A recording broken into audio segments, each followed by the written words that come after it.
இன்று மாலை இந்திய தலைநகர் புதுடில்லியை சென்றடைந்த ஜனாதிபதி அனுரகுமார திசாநாயக்கவிற்கு மகத்தான வரவேற்பு அளிக்கப்பட்டது.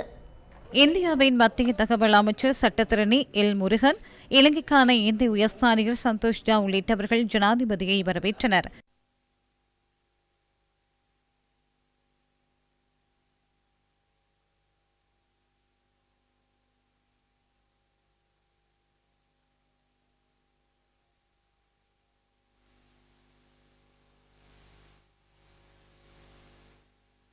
தொடர்ந்து ஜனாதிபதிக்கும் இந்தியாவின் மத்திய அமைச்சர் எல் முருகனுக்கும் இடையிலான கலந்துரையாடல் ஒன்றும் நடைபெற்றது.